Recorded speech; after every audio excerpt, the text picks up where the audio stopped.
Now, tonight on BBC One, there is a documentary about the high street war between pound shops.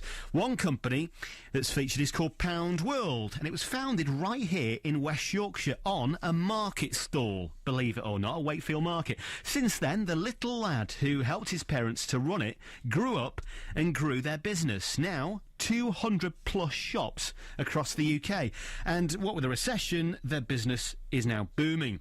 Ahead of that documentary on BBC One tonight, let's meet Chris Edwards, the managing director of Poundworld. I used to come from primary school and help my mum and dad, well, my mum in particular, my dad was at another market. I used to come and help my mum close.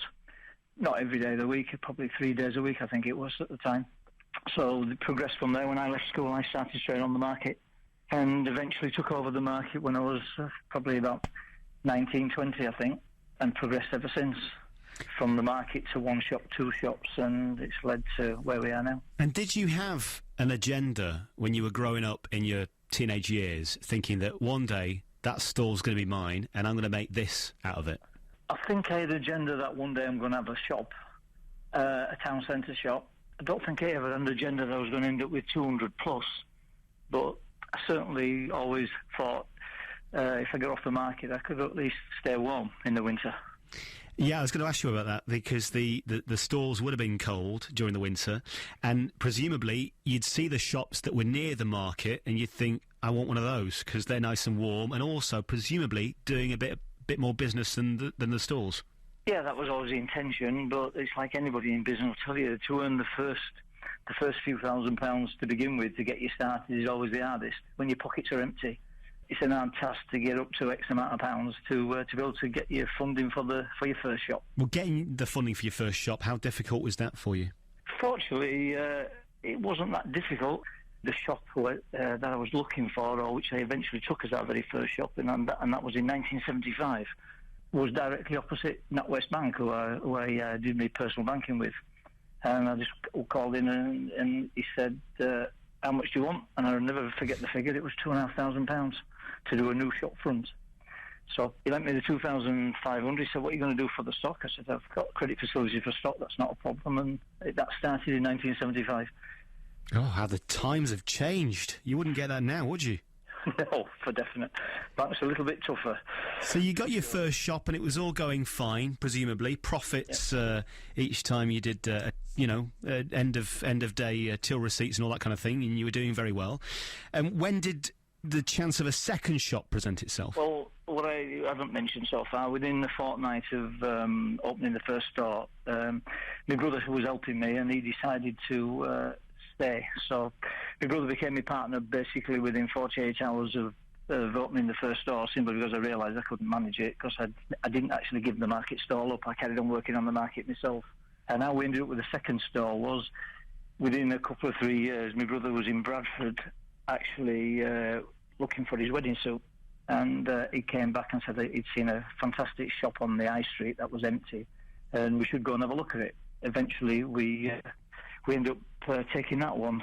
The difference with that one was it was on a low rental, but there was a premium involved, and I went back to the same bank manager and borrowed £55,000. It'll been about 3 years after the first one, and that was it. And then we took another shop in Barnsley 12 months after that, and for a lot of years we just had 3 stores. That's what you call rapidly expanding. That was rapidly expanding in them days. Yeah. But tell me about you with all this money that you were borrowing. Was there ever a time that you thought, oh my God, I can't believe I'm taking out these loans? For 55 grand in those days, a lot of money. Yeah, it was a lot of money, and I dare say I might have had, it's a long time ago, but I dare say I must have had some sleepless nights over it, but you get over it. You had confidence? You've got to have confidence, otherwise you can't cut it. So I had no problem at all borrowing the money, and that's the thing. Just by the way, that shop we paid £55,000 for in probably around 1979, 80 or something. We later sold it for nearly £1 million 25 years later.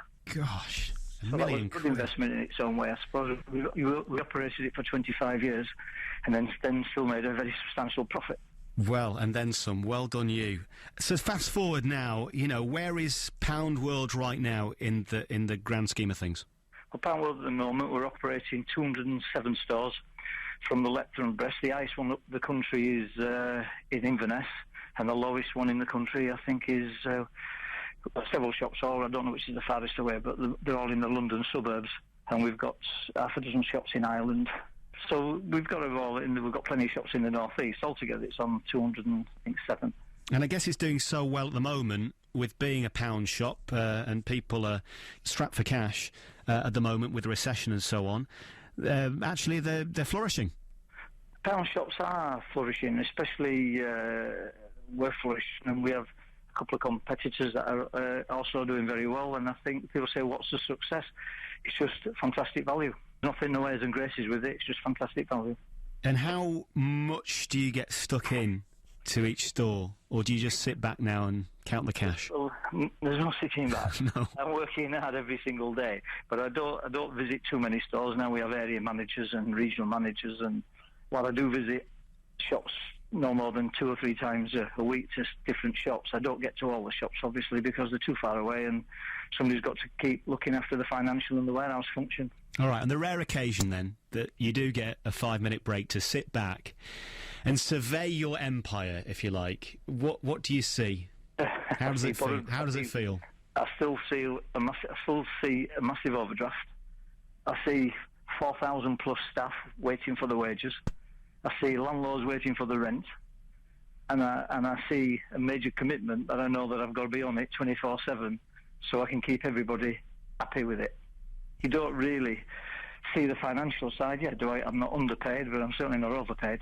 Hey. But do you get the buzz out of it and the will to want to progress further? Because that's the reason why you do it. If I just did it for money, I don't think you can keep the concentration 24/7. Chris Edwards, the managing director of Poundworld, the man who helped his parents found the empire on that stall on Wakefield Market.